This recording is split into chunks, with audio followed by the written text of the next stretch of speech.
I stood in the middle of my tomato field at 6:15 on a Tuesday morning, staring at the fresh tire tracks, cutting through 40 feet of soil I'd spent 2 weeks preparing.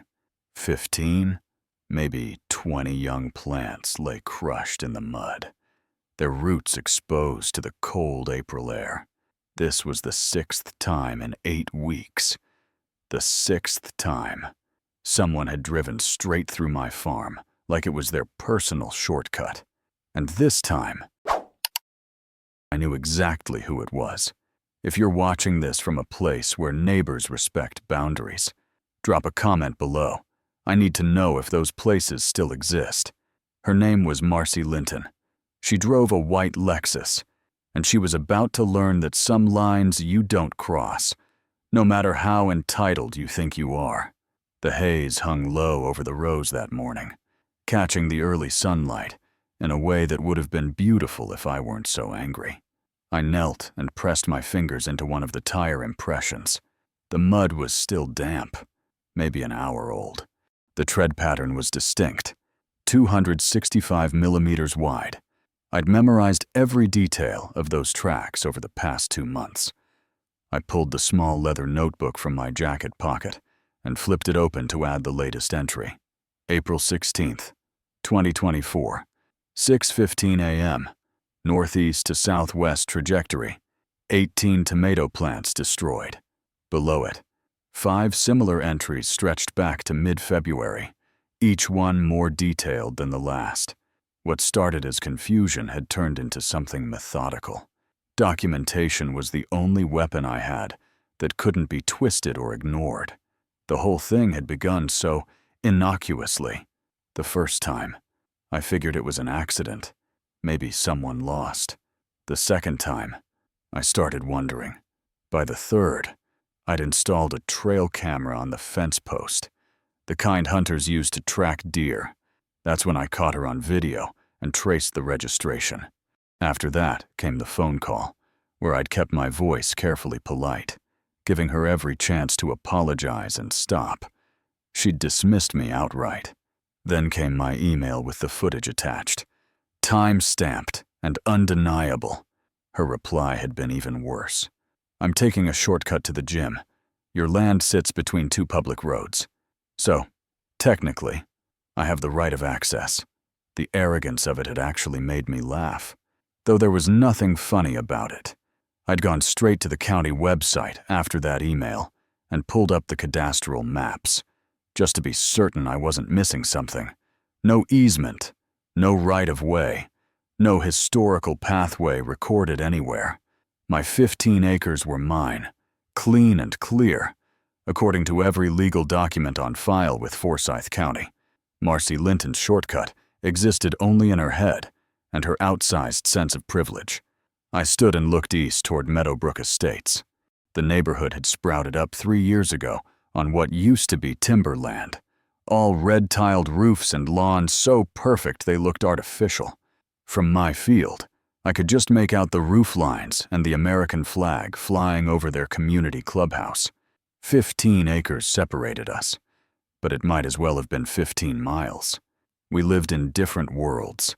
I'd left my civil engineering job in Atlanta 5 years back to farm organically, to work with my hands, to build something real. They'd bought into a homeowners association with rules about mailbox colors and approved shrub species. I didn't begrudge them that life.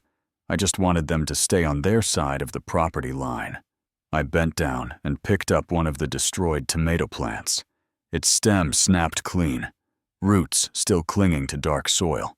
4 weeks old, just starting to set its first flowers. I'd grown these from seed back in February, hardened them off through the last cold snaps, and transplanted them with care. Now this one was trash. I pulled an evidence bag from my jacket and sealed the plant inside, writing the date on the label. Then I took out my phone and began photographing the scene. 12 shots from different angles, making sure the tire tracks showed clearly in each frame. While I worked, I ran through what I knew: time of intrusion, probable route, estimated crop damage, and soil conditions. Everything a case file might need. My phone buzzed as I was finishing the photos. A text from an unknown number. "Mr. Calder, I heard Marcy mention you've been harassing her about her driving route. You should be careful. Our HOA has very good lawyers, and we protect our residents." I read it twice, a cold knot forming in my chest. So she'd already started talking. Already begun spinning this into something where I was the aggressor. I hadn't raised my voice, hadn't threatened anyone, but somehow I was the one being warned off. The speed of it surprised me, though maybe it shouldn't have. Someone with Marcy's confidence didn't wait around to be challenged. She struck first. I looked back at the tire tracks cutting through my field, then at the fence line where my camera's red recording light blinked steadily. 8 weeks of this. 6 violations. I'd been patient. I'd tried reasonably. And in return, I was being painted as a harasser while my livelihood got trampled. Something in me shifted right then. A decision crystallizing. I wasn't going to fight this her way, with intimidation and social pressure. I was going to do it the right way. Documentation, evidence, law. Let her have her lawyers. I'd have the truth. I opened my notes app and began typing a detailed account of the morning, every fact I could pin down. Then I pulled up the Forsyth County Sheriff's non-emergency line and stared at the number for a long moment. Not yet. I decided. I needed to establish a clearer pattern first. Needed to show this wasn't a one-time dispute, but ongoing, deliberate trespassing. I'd call them after the next incident, because I knew, deep in my gut, there would be a next incident. Marcy Linton didn't strike me as someone who backed down just because she was wrong. I climbed into my truck and set the evidence bag on the passenger seat next to the box that held 5 others, just like it. Then I sat there with the engine running, looking out at the damaged rows, feeling the weight of what was coming. This was going to get worse before it got better, but I'd be ready. Every step documented, every violation recorded. When the time came to prove my case, there wouldn't be any doubt about who was in the right. Wednesday afternoon, I found the envelope in my mailbox. Heavy cream-colored paper, the kind meant to convey authority. The return address read, Meadowbrook Estates, Homeowners Association in embossed lettering. I opened it standing right there at the roadside, and the header made my jaw tighten. Notice of boundary dispute. According to the letter, my fence along the northern property line had apparently encroached 3 feet onto their designated greenway corridor, and I was being required to relocate it within 14 days.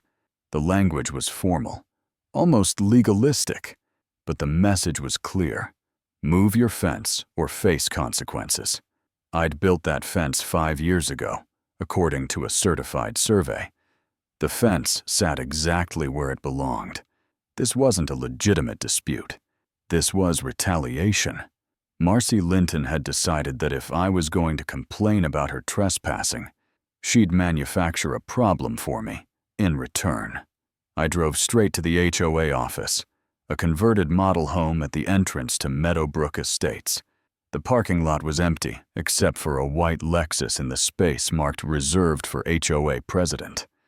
Of course, I grabbed my survey documents from the truck and walked inside. The front room had been turned into an office, all polished wood furniture and motivational prints about community and cooperation. Behind the desk sat Marcy Linton, wearing a cream cardigan and scrolling through her phone. Her hair was perfect, a dark bob without a strand out of place, nails painted a sharp red. She glanced up when I entered, but didn't stand or offer any greeting. I held up the envelope. Mrs. Linton, I received your letter about the fence, but there's been a mistake. My property line was surveyed and certified 5 years ago. The fence doesn't encroach on anything. She set her phone down with deliberate slowness, her expression unchanging. Mr. Calder, the HOA hired our own surveyor. They determined your fence encroaches on our greenway corridor. You'll need to move it." Her tone was flat, bored, like she was explaining something obvious to a child. I kept my documents folded in my hand, not bothering to show them.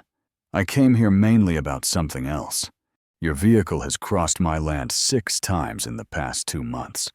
I have photos, video, timestamps, all of it documented. You've caused over $1,000 in damage to my crops and fencing. I need this to stop." Marcy looked at me without blinking, and the shift in her demeanor was instant. "Are you accusing me of trespassing? Do you understand who I am? I'm the president of this HOA. I have a responsibility to monitor traffic safety in this area.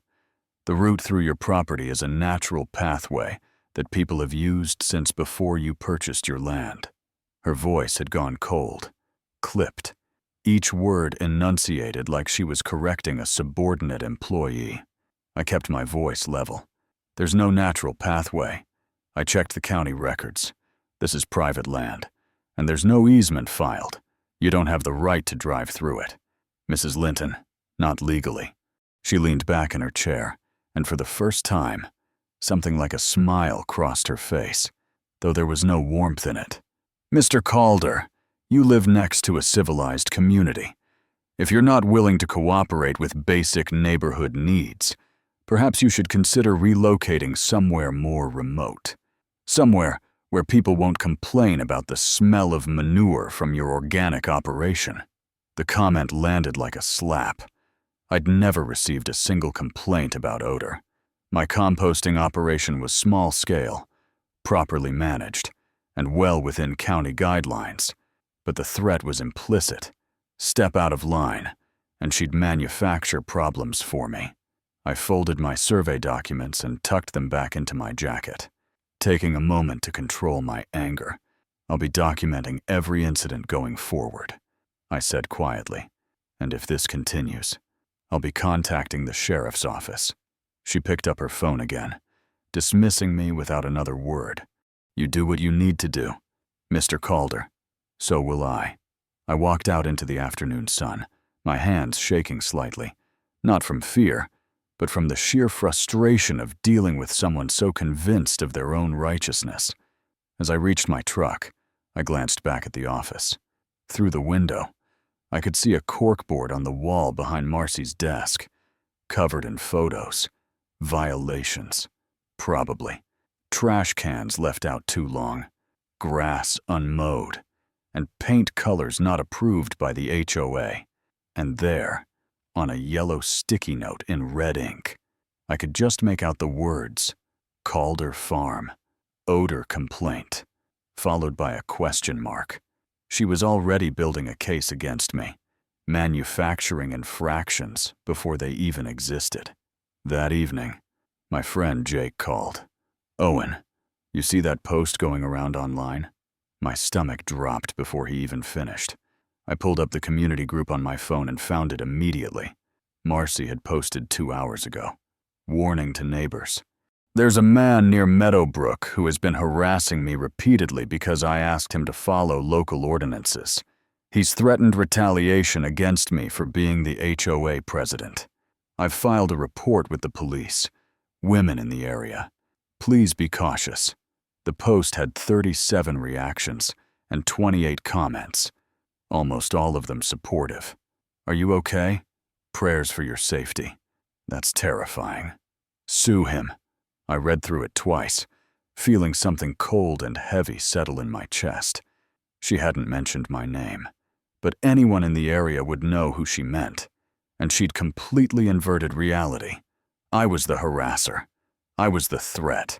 The police report claim was particularly bold, considering I'd called the sheriff's non-emergency line that afternoon and confirmed no such report existed. But facts didn't matter when you controlled the narrative. I thought about responding, about posting the truth with my evidence, but I stopped myself.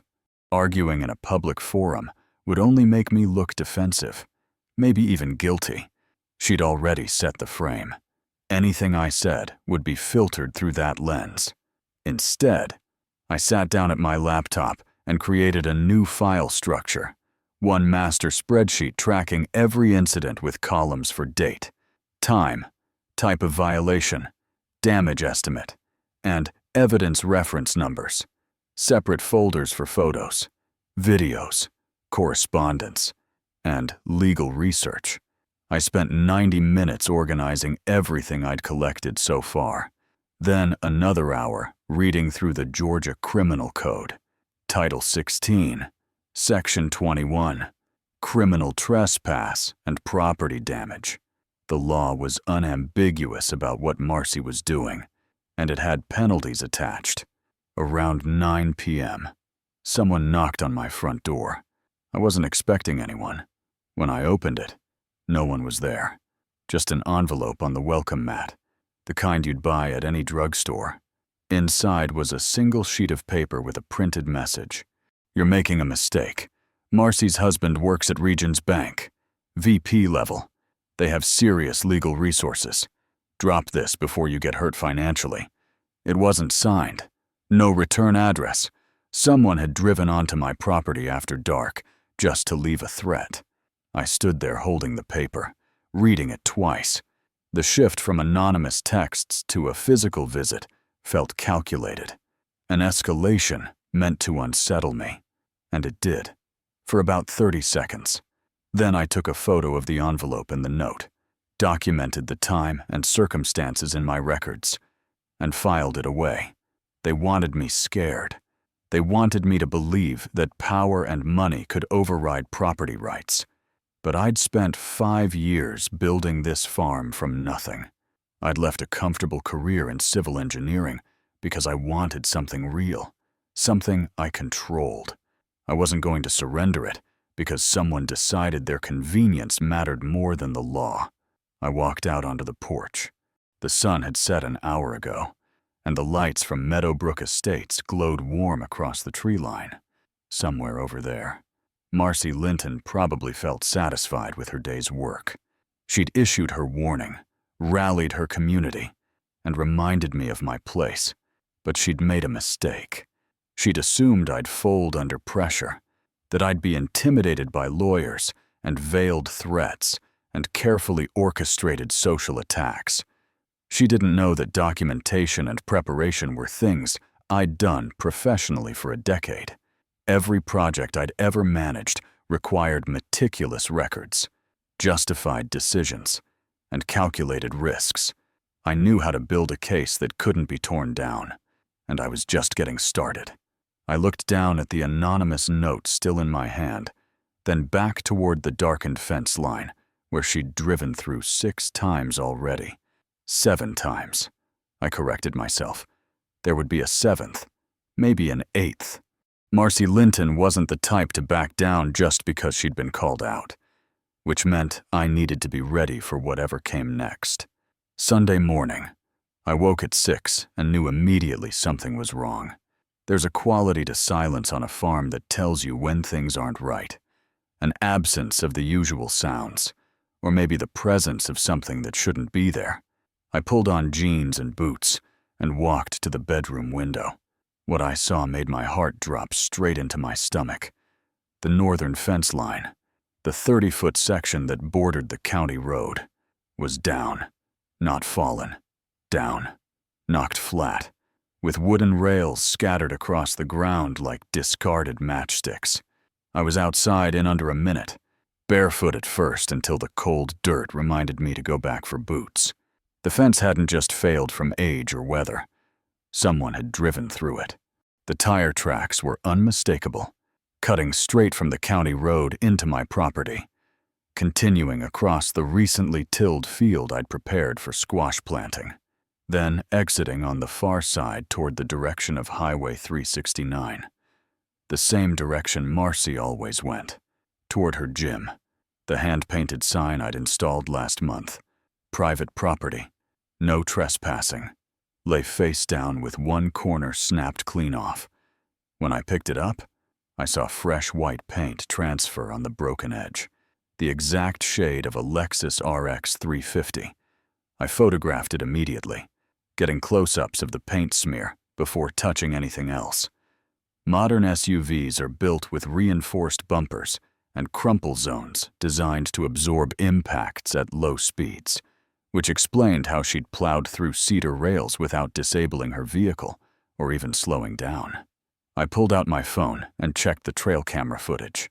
I'd upgraded to a Bushnell Cellucor last week, one that sent images directly to my phone via cellular signal and used infrared flash for night shots.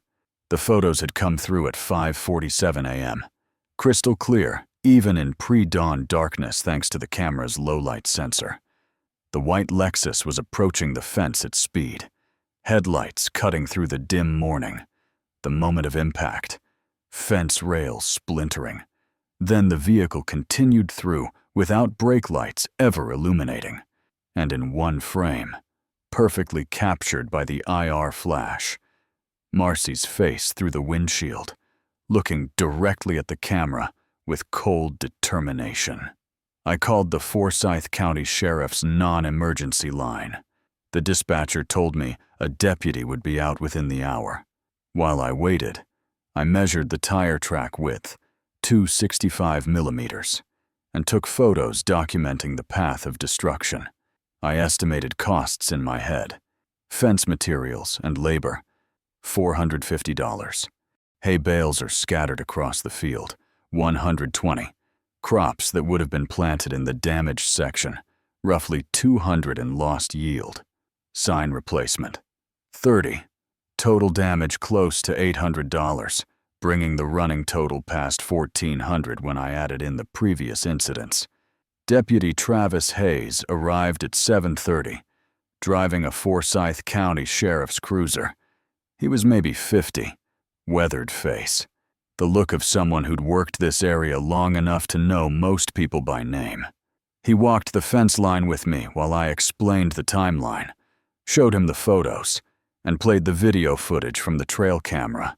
He watched the clip 3 times, his expression getting grimmer with each viewing. "Mr. Calder, I know Mrs. Linton. She's got a reputation for being, well, strong-willed. But this right here is criminal trespass and damage to property. No question about it." He took his own photos and measurements, wrote up an incident report on a clipboard. I gave him copies of all my documentation going back to February, the whole timeline of violations. He looked through the folder, shaking his head slowly. "You've been keeping good records. That's smart.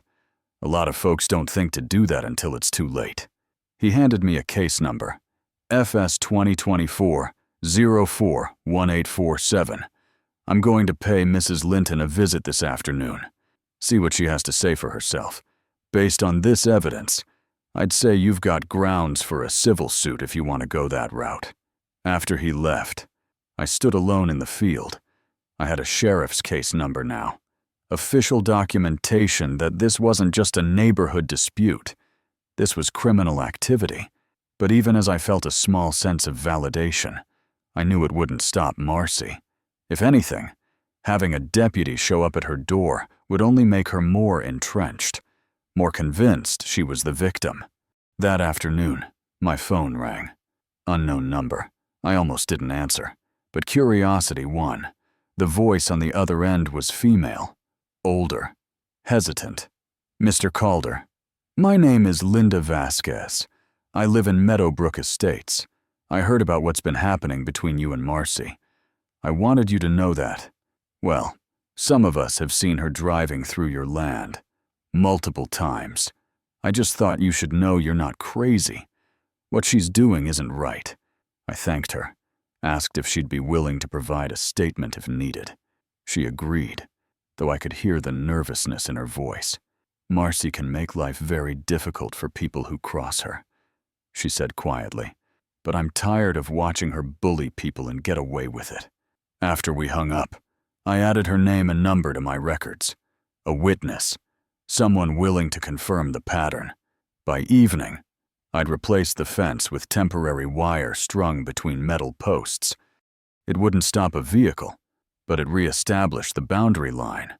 While I worked, I kept thinking about what Deputy Haze had said. Civil suit. I could pursue that route. Take Marcy to court. force her to pay for damages and hopefully get an injunction to stop the trespassing. But lawsuits took months, sometimes years. They cost thousands in legal fees.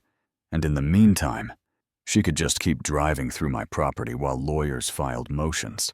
I needed advice from someone who understood property law better than I did. That night, I searched for attorneys in Forsyth County who specialized in land disputes. Most of the websites were generic, full of stock photos and vague promises.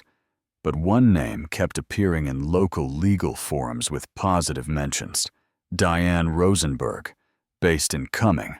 Her site said she'd handled agricultural property cases for 20 years. I sent an email requesting a consultation, then etched that back and tried to think through my options. The truth was, I didn't want to spend months in court. I didn't want to drain my savings fighting someone who probably had 10 times my resources.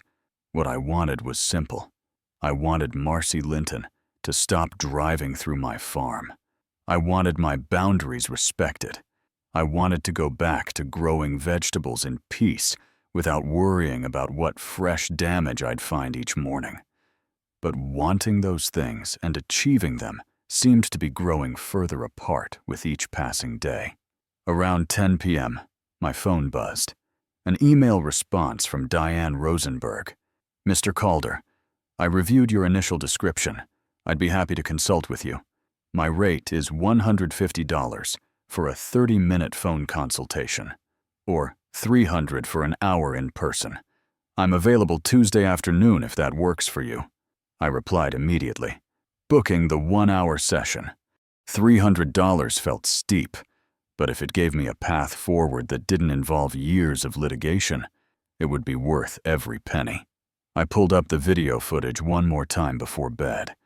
That single frame where Marcy looked straight into the camera, no hesitation in her eyes, told me everything I needed to know. She'd calculated that her position, her connections, her sense of rightness made her untouchable, which meant I needed to stop thinking about defense and start thinking about leverage, something that would make continuing this behavior more costly to her than stopping it, something she couldn't ignore or spin or lawyer her way out of. I didn't know what that looked like yet, but Tuesday's meeting with Diane Rosenberg might give me some ideas. Monday morning, I spent an hour on the phone with my insurance company. The answer was what I'd expected. Intentional criminal acts weren't covered under my farm policy, and filing against Marcy's auto insurance would require her cooperation. That was a non-starter. I thanked them and hung up. I sat down at my kitchen table and began drafting a cease and desist letter. I'd found templates online, but I wanted the language to be precise and factual. I listed every incident by date, starting with February 20th and ending with Sunday's fence destruction. I cited Georgia Code, Title 16, Section 21, Criminal Trespass, and Section 51, 12, 7, Civil Liability. I demanded that Marcy cease all unauthorized entry onto my property, effective immediately, and warned that continued violations would result in civil action seeking damages and injunctive relief. I printed 2 copies, signed both, and drove to the post office in Cumming. I sent one via certified mail with return receipt requested. Tracking number 94148100944032516554278. Whatever happened next, I'd have proof that Marcy had been formally notified. Tuesday afternoon, I drove to Diane Rosenberg's office in downtown Cumming. The building was old brick, renovated, with a small parking lot in the back. Her office was on the 2nd floor, wood-paneled and filled with law books that actually looked used. Diane herself was maybe 60, gray hair pulled back, sharp eyes behind wire-rimmed glasses. She shook my hand firmly and gestured to a chair across from her desk. I spent 20 minutes walking her through the timeline, showing her my documentation, the photos, the videos, and the sheriff's report. She listened without interrupting, taking occasional notes. When I finished, she leaned back in her chair. "Mr. Calder, you've done everything right so far. Your documentation is excellent. The video evidence is damning. You have a clear case for civil trespass and property damage. If you want to sue Mrs. Linton, I can file that complaint within a week. The problem is time and cost. This kind of case could take 6 to 12 months, and my retainer alone would be $5,000. She paused. "What is it you actually want here? Justice or peace?" The question caught me off guard. "Both," I said after a moment. "But mostly I just want her to stop. I don't need to bankrupt her or humiliate her. I just need her to respect the boundary line."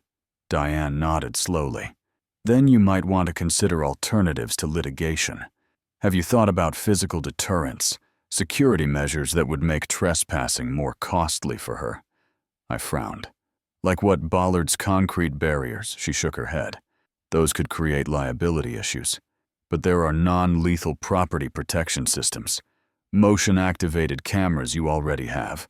Motion-activated sprinklers, alarms, and even marking systems. Some farmers use wildlife tracking powder to identify trespassers.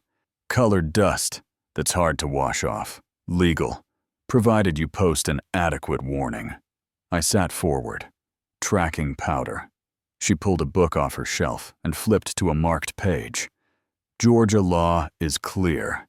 You can't set traps that cause injury. Spring guns, spike strips, and anything designed to harm someone is illegal. But you can use visual deterrence and marking systems to protect your property, provided you give clear warning that such systems are in use. If someone ignores posted warnings and gets marked by harmless powder, that's on them. So if I put up signs warning that property protection systems are active, and someone drives through anyway, that's legal." Diane smiled slightly. "In theory, yes. The key is that the warning must be clear, visible, and placed before the protected area. The deterrent itself must be non-harmful. No damage beyond superficial marking that washes off. And you should document everything. If Mrs. Linton later claims you assaulted her, you need to prove she was adequately warned and chose to proceed anyway." We spent the next 20 minutes discussing specifics, sign placement, wording, and visibility requirements. Diane pulled up case law on her computer, showed me examples of property owners who'd successfully defended their use of non-lethal deterrence. The through line in every case was noticeable. As long as the trespasser had a clear warning and chose to ignore it, the property owner was protected. At the end of the hour, Diane walked me to the door. "Mr. Calder, what you're describing walks a fine line. It's legal, but it's aggressive. If you go this route, Mrs. Linton will likely escalate. She may file complaints, try to claim harassment, maybe even attempt a restraining order.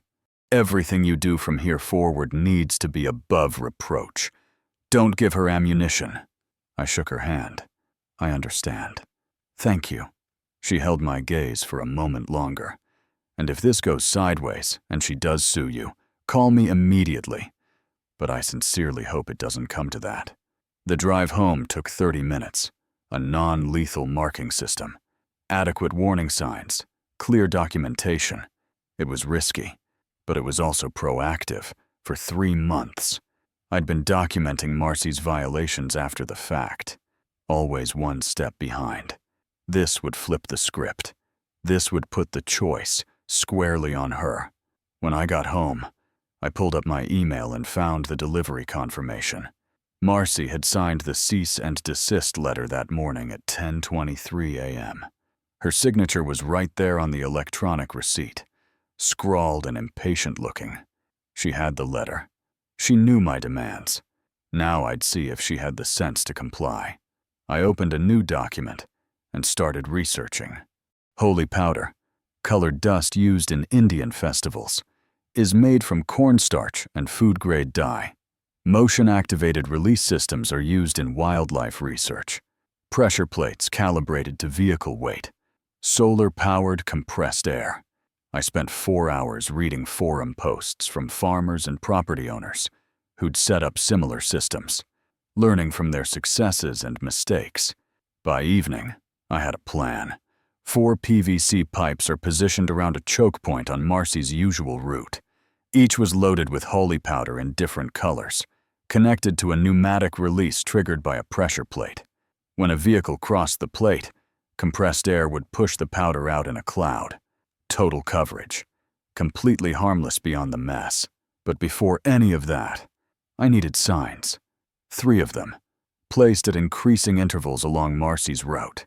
Clear warnings that property protection systems were active and that anyone entering did so at their own risk. I sketched out the wording, checked it against Diane's examples, and then started shopping online for materials, reflective metal sign blanks, weather-resistant lettering, and mounting posts. My phone buzzed around 9 p.m. An email from an address I didn't recognize, no name attached. The subject line read, "Final warning." I opened it with a sense of foreboding. "Mr. Calder, your cease and desist letter was received and promptly discarded. I drive where I need to drive. Your continued harassment and false accusations are being documented by my attorney. Any further contact will be considered stalking. Consider yourself warned." It was unsigned, but I knew exactly who'd sent it. I read it twice, then forwarded it to Diane Rosenberg with a brief note.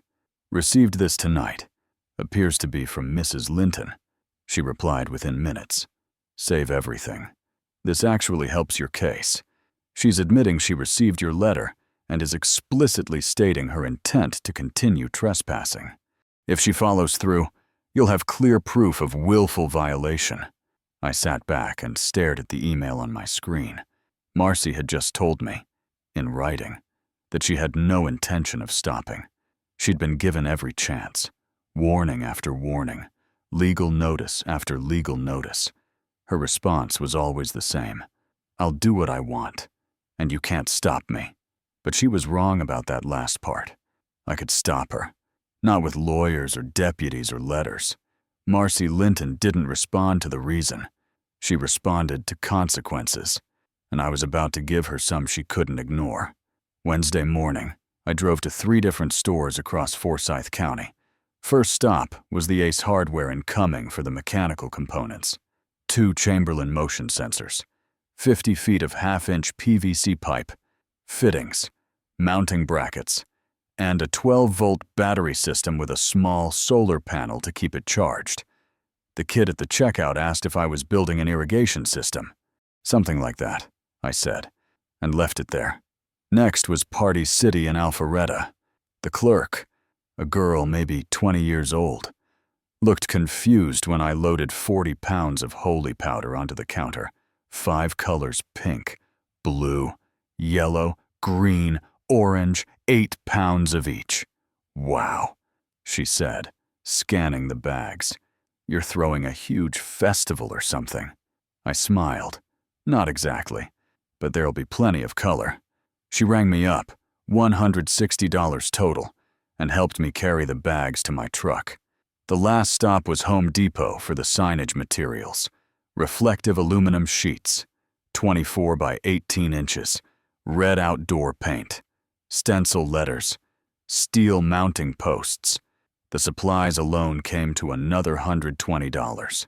I loaded everything into the truck bed and headed home, my mind already working through the installation sequence. Thursday and Friday, I built the system. I'd chosen a spot 150 feet from the county road, right in the middle of the path Marcy consistently used. It was a natural choke point between my wood line and the open field, the only route that made sense if you were cutting through to reach Highway 369. I started by burying the pressure plate, a livestock scale component I'd ordered online that would trigger at 2,000 pounds, roughly the weight of a loaded SUV. I dug down 6 inches, bedded the plate in compacted gravel, then covered it with 2 inches of soil to disguise it completely. Next came the PVC pipes. I cut 4 sections, each 6 feet tall, and mounted them at the corners of a 12 by 12-foot zone centered on the pressure plate. I used camouflage netting and fake brush to disguise them, blending them into the scrub vegetation that grew naturally along that stretch. From 20 feet away, they were nearly invisible. Up close, if you knew what you were looking for, you could spot them. But someone driving through at speed wouldn't see them until it was too late. I loaded each pipe with 10 pounds of holy powder, using funnels to pour it carefully without spilling. The powder was fine as talc, compressed slightly so it would hold in the pipes, but release explosively when the air pressure hit. I connected each pipe to a central manifold, fed by a small air compressor, the kind used for portable tire inflation, modified to deliver a single high-pressure burst. The compressor ran off the 12-volt battery, which was trickle-charged by the solar panel mounted on a nearby fence post. The whole setup was elegant in its simplicity. Weight on the pressure plate completed a circuit. The compressor fired, and 4 streams of colored powder would erupt simultaneously in less than a second. Friday afternoon, I tested the system with my truck. It triggered perfectly, 4 plumes creating a rainbow cloud that settled after 3 seconds. I took video from 3 angles, then spent an hour cleaning and resetting. It worked exactly as designed. Saturday morning, I installed the warning signs. The first one went at the boundary between the county road and my property, right where the tire tracks always began. I mounted it 5 feet high on a steel post, making sure it was visible from 100 feet away in either direction. The sign was red with white reflective lettering. Impossible to miss. Private property. No trespassing. Active deterrent systems in use. GA Code 16721. Violators will be prosecuted. The second sign went 50 feet in, along the route Marcy typically followed. Same size, same coloring, different message. Warning. Automated property protection ahead. Non-lethal marking systems active. Turn back now. I made sure this one was angled so headlights would catch it at night, the reflective surface glowing bright in any beam of light. The third sign went 25 feet before the trap zone. This one was the most explicit. Final warning. Active deterrent zone. Enter at your own risk. No vehicle access beyond this point. I took photos of all 3 signs from multiple angles, documenting their placement, visibility, and wording. Then I took a video walking the entire route from the county road to the trap zone, narrating as I went.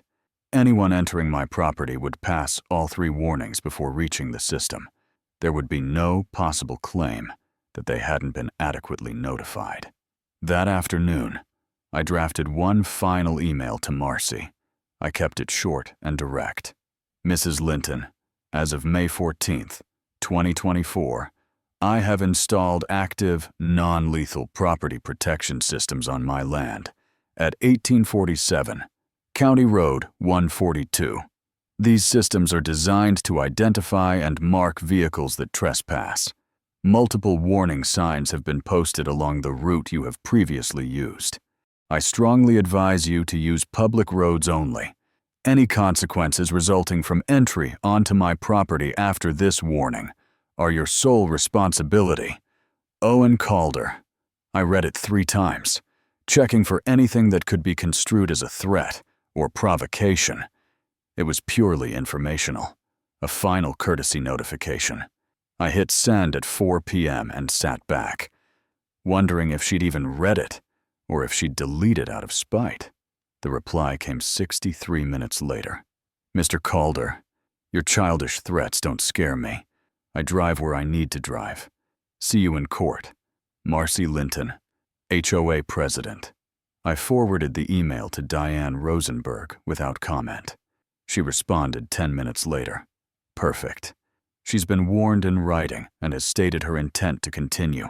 Document everything from here forward. Sunday, I did a final check of the entire system.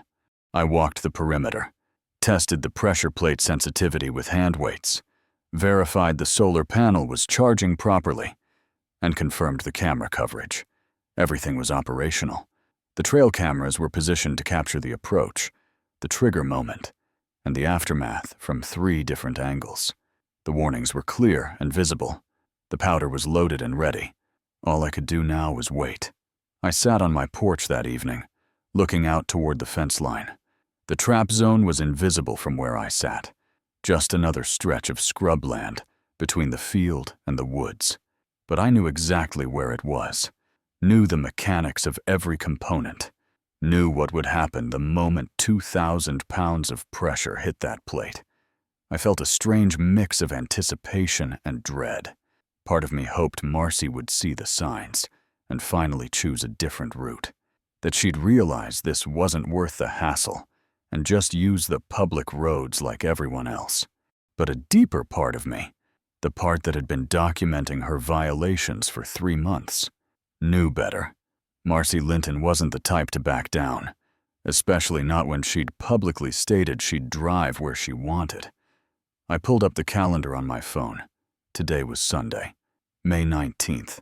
Marcy typically went to the gym on Sunday mornings around 7:45, which meant if she was going to test my warnings, it would probably happen tomorrow. I set an alarm for 6:30 a.m. and checked my phone's connection to the trail cameras one more time. All 3 showed green status indicators. Battery life is at 98%. Signal strength full bars. I was as ready as I'd ever be. That night, I barely slept. I kept running through scenarios in my head. What if the system malfunctioned? What if the powder didn't disperse properly? What if Marcy's lawyer found some technicality that made the whole setup illegal, despite Diane's assurances? What if this backfired and made everything worse? But every time doubt crept in, I'd remember that email. I drive where I need to drive. She'd been given every opportunity to stop. Multiple warnings, a cease and desist letter, a sheriff's visit, and explicit notification of the deterrent system. At some point, you had to accept that a person's choices were their own, and Marcy had made hers. I got out of bed around 5 a.m., gave up on sleep entirely, made coffee, checked the camera feeds again, watched the sky lighten through the kitchen window. The sun would be up by 6:30, and if Marcy kept to her usual schedule, she'd be driving past my place by 7:45. 3 hours. I had 3 hours to wait and see if the person who'd spent 3 months trampling my boundaries would finally face a consequence she couldn't ignore. Dismiss, or spin her way out of. 3 hours to find out if I'd built something that would finally make her stop, or if I'd just escalated a conflict that was already spiraling out of control. Either way, by mid-morning, I'd have my answer. My alarm went off at 6:30, but I'd already been awake for over an hour. I silenced it and got out of bed, pulled on jeans and a flannel shirt, and made coffee. I knew I wouldn't finish. The morning was clear, the temperature already climbing towards 72 degrees. Barely a breeze. Perfect visibility. Perfect conditions.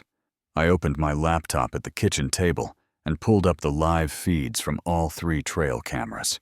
The screen is split into 3 windows, each showing a different angle of the approach route and trap zone. Everything looked normal, quiet. The pressure plate was invisible under its layer of soil. The PVC pipes blended into the vegetation. The warning signs stood out sharply and red in the early light. At 7:41, my phone buzzed. Motion alert from camera 1, the unit positioned at the county road boundary. I switched to that feed and felt my pulse spike. The white Lexus was there, idling at the edge of my property. I could see Marcy behind the wheel, her face partially visible through the windshield. She was looking at the first warning sign. For 10 seconds, maybe 15, she just sat there. I found myself thinking, turn around, just turn around, and this ends here. But then the Lexus rolled forward, tires crossing onto my land, heading straight down the path she'd used a dozen times before. Camera 2 picked her up 20 seconds later, The second sign, the one that said, "Warning, automated property protection ahead. Non-lethal marking systems active. Turn back now," came into frame. Marcy slowed. Not much, but enough that I could tell she'd seen it. The Lexus crept forward another 10 feet, then stopped completely. She sat there for 5 full seconds. I watched the brake lights glow red in the feed. This was it. This was the moment she'd make a choice. I could see her leaning forward slightly, peering ahead toward where the third sign would be visible in another 50 feet. Then she straightened, and the brake lights went off. The Lexus accelerated. By the time she reached the third sign, "Final warning. Active deterrent zone. Enter at your own risk." She wasn't slowing down at all. Camera 3 caught her approach in perfect detail. She drove right up to the sign, close enough that I could see her face clearly in the morning light. No fear, no hesitation. If anything, she looked irritated, like these signs were a personal insult. She stopped for maybe 3 seconds, long enough to pull out her phone and take a photo of the sign through her window, probably planning to use it as evidence that I was harassing her. Then she put the phone down, shifted into drive, and pressed the accelerator. 7:45 and 38. 8 seconds. The Lexus front wheels rolled onto the pressure plate. I saw it happen in real time across all 3 camera feeds simultaneously. There was a fraction of a second delay, maybe 0.2 seconds, while the circuit completed and the compressor activated. Then the system fired. 4 streams of colored powder erupted from the camouflaged pipes, converging in the center of the 12-foot zone where the Lexus now sat. Pink from the front left, blue from the front right, yellow from the rear left, green from the rear right, and a 5th pipe I'd added at the last minute, mounted slightly higher and angled down, released a plume of orange powder that arced over the vehicle like a fountain. The effect was instantaneous and total. 1 second, the Lexus was white and pristine. The next second, it disappeared into a rainbow cloud so dense I couldn't see the vehicle at all. The powder hung in the still air, a perfect sphere of color, maybe 15 feet in diameter, slowly settling like fog. The cameras kept recording, and I kept watching, my heart pounding so hard I could feel it in my temples. The whole discharge lasted less than 2 seconds, but it felt like time had stretched out, each moment extending and crystallizing. When the cloud began to settle, the Lexus reappeared. Every surface was coated: the hood, the roof, the windshield, the sides, pink and blue and yellow and green and orange, layered and blended into patterns that looked almost intentional, like someone had spent hours custom painting a tie-dye masterpiece. The windshield was completely obscured, a solid wall of color with no visibility whatsoever. I saw the brake lights flare as Marcy slammed to a stop, the vehicle skidding slightly in the soft soil before coming to rest 15 feet past the trap zone. For maybe 5 seconds, nothing happened. The Lexus just sat there, powder still drifting down onto it like colored snow. Then the driver's door flew open. Powder cascaded off the door panel in sheets, revealing the white paint underneath for just a moment before Marcy stepped out and immediately disturbed more powder that had settled on the door frame. She emerged into the morning light, looking like she'd walked through a paint bomb. Her dark hair, normally so perfectly styled, was streaked with pink and blue. Her white yoga outfit had become a riot of overlapping colors. Yellow powder dusted her face and arms. She stood there for a moment, absolutely still, staring down at herself with an expression I couldn't quite read from the camera angle. Shock, maybe. Disbelief. Then she turned toward the nearest camera. She knew they were there. She'd seen them before, and now she looked directly into the lens and started screaming, I couldn't hear her through the silent video feed, but I could see her mouth moving, see her pointing at the cameras with one powder-covered hand. Her face was twisted with rage, every muscle tight. She screamed for maybe 10 seconds, then pulled out her phone from somewhere, swiping at the screen with fingers that left colored smudges on the glass. She held it up like she was taking photos, or maybe trying to call someone. I couldn't tell which. I grabbed my own phone and headed outside. I'd planned for this moment. Knew I needed to be present and visible to establish that I wasn't hiding or ambushing her from a distance. By the time I reached the porch, maybe 200 feet from where Marcy stood, she'd spotted me. She started walking in my direction, still holding her phone, still covered in powder. I stayed where I was, on my property, near my house, and waited. When she got close enough that I could hear her clearly, I started recording on my phone. "You psycho!" she screamed. "This is assault. This is... She was so angry she could barely form words. "I'm calling the police. You're going to jail for this." I kept my voice level, almost gentle. "Mrs. Linton, you drove past 3 warning signs. I sent you an email notification on Saturday. This is my private property, and you were clearly informed that deterrent systems were active. The powder is food-grade cornstarch and dye. It's completely non-toxic and will wash off with water. Would you like me to call the sheriff for you, so they can document this incident?" That seemed to enrage her even more. She took a step closer, and I could see the powder had gotten into her eyes, making them red and watery. "Look at my car!" she shouted, pointing back at the Lexus. "Look at me! You're going to pay for this. This is criminal. Do you understand? Criminal." I kept the phone steady, making sure I captured both her and the signs visible in the background. "Mrs. Linton, you've trespassed on my property 9 times that I've documented. I've filed a police report. I've sent you a cease and desist letter. I've warned you repeatedly. You chose to ignore all of that and drive through an area clearly marked with warnings. This is the consequence of your choice." She tried to respond, started to say something about lawyers and lawsuits and how I'd regret this. But then she seemed to realize she was standing there covered in powder, being recorded, on my property after ignoring multiple warnings. Something shifted in her expression. Not acceptance, not shame, but calculation. She turned abruptly and stalked back to her Lexus. I watched her try to get in, watched her realize the windshield was completely opaque. She had to open the driver's door and lean out, while attempting to see where she was going. One hand on the wheel, head stuck out into the open air like someone operating a tank with a broken periscope. The Lexus lurched forward in awkward stops and starts, Marcy clearly struggling to navigate blind.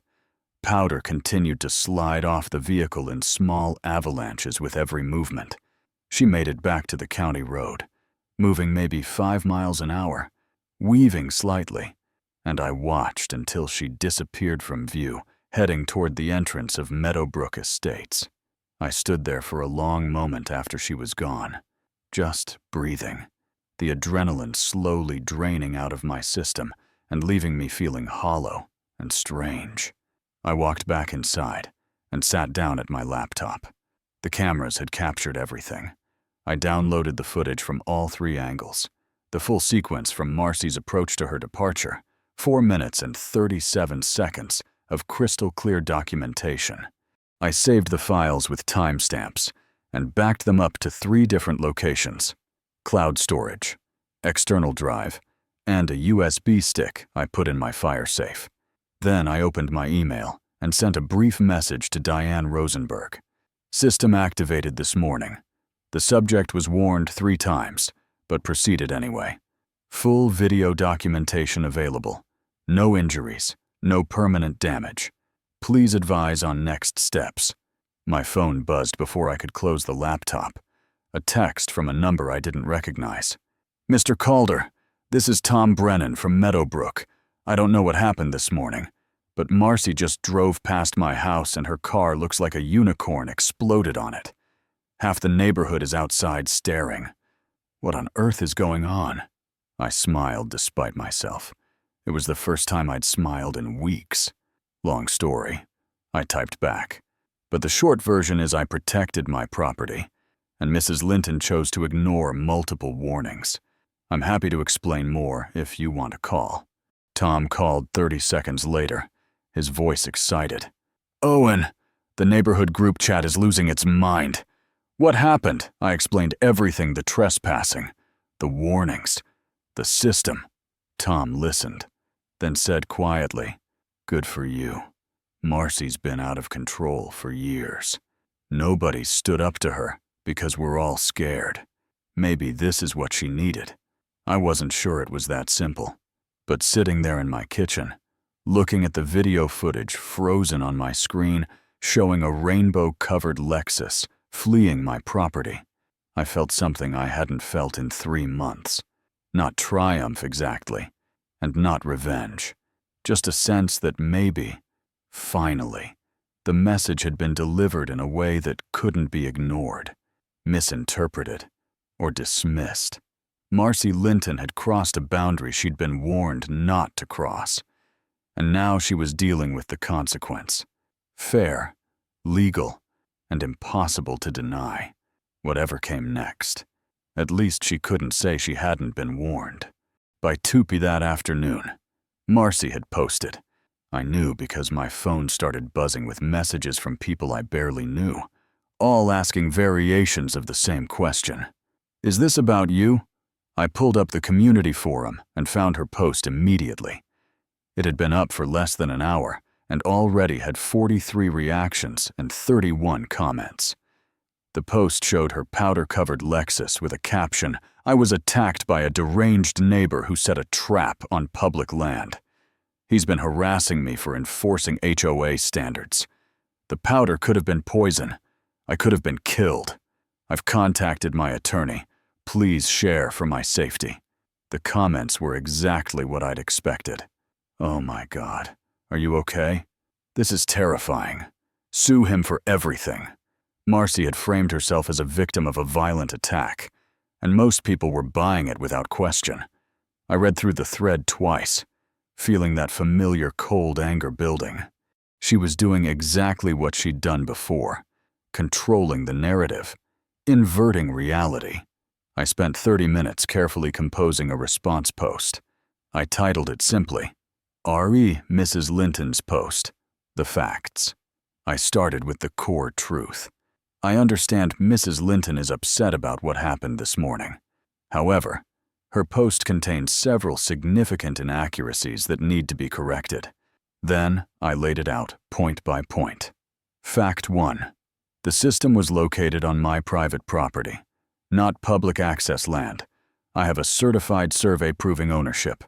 Fact 2. Mrs. Linton has trespassed on my land at least 9 times over 3 months, causing $1,400 in documented damages. I have photo and video evidence of every incident.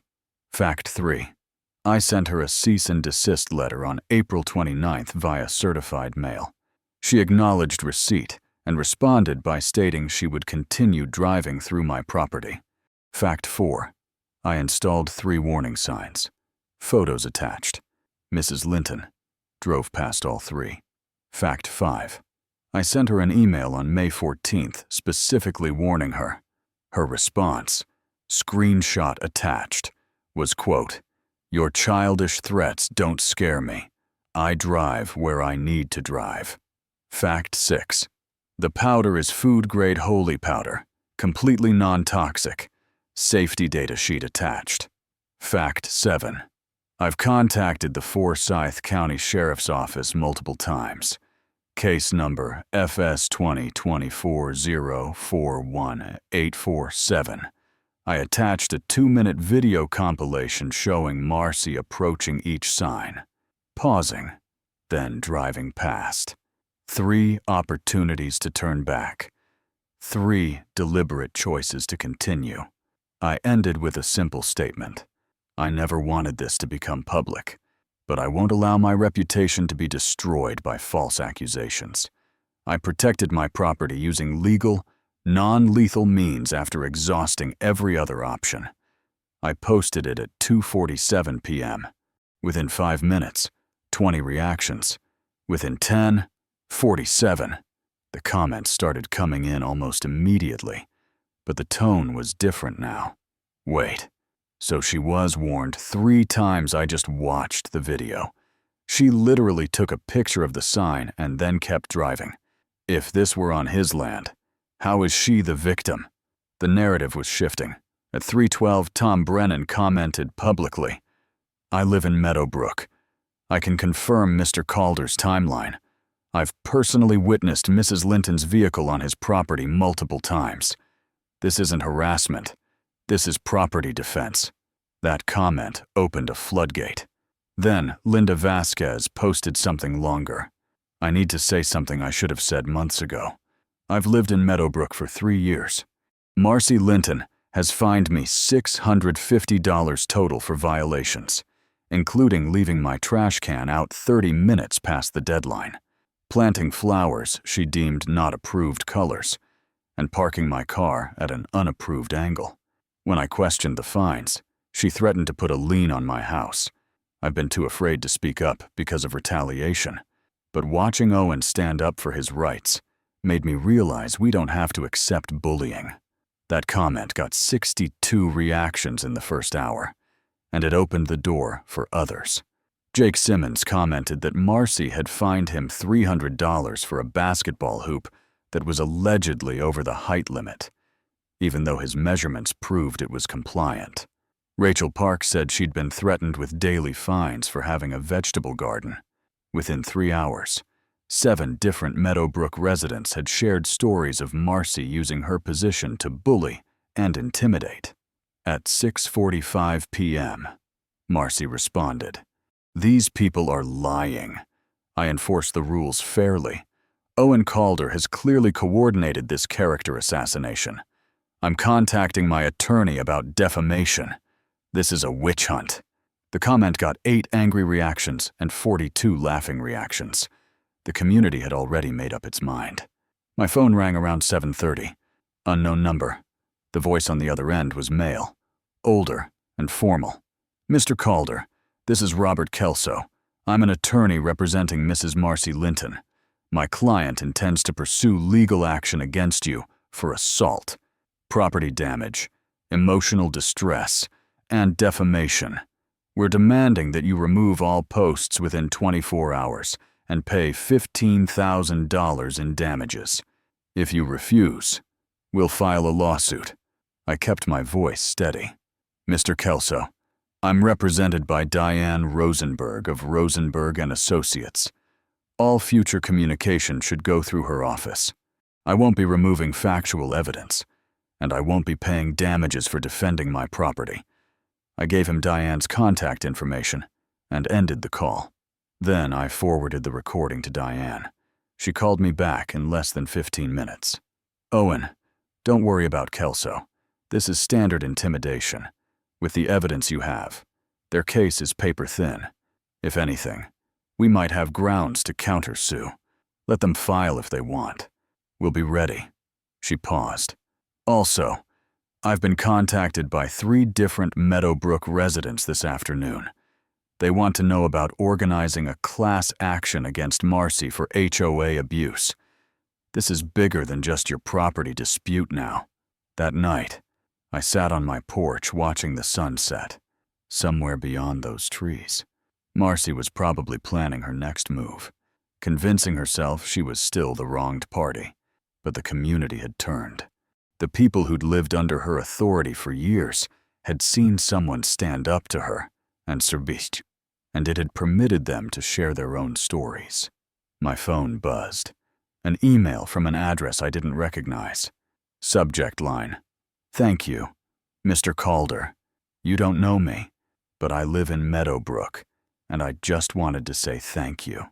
Marcy fined my family $800 last year for violations we didn't actually commit. Watching her finally face consequences has been, honestly, healing. You did the right thing. You proved that bullies aren't invincible." It was signed Elena Rodriguez. I read the email twice, then saved it with a dozen others that had come in over the past few hours. People I'd never met, thanking me for something I'd done purely in self-defense. I hadn't set out to be anyone's hero. I just wanted to farm in peace. But sometimes standing up for yourself meant standing up for others, too.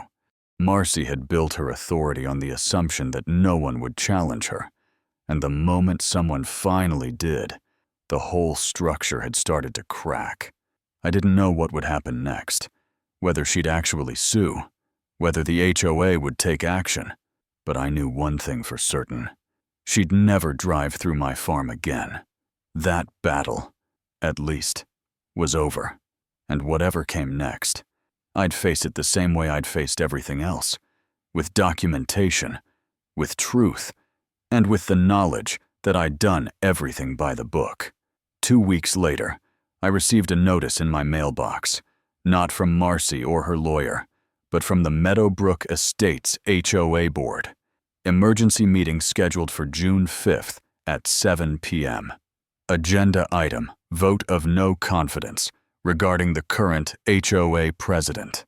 All residents are encouraged to attend. I wasn't planning to go. This was their community issue to resolve, not mine. But Tom Brennan called me that afternoon and asked if I'd be willing to come, just to be available in case anyone had questions about what had happened. I agreed, though I told him I'd wait in the parking lot unless specifically needed.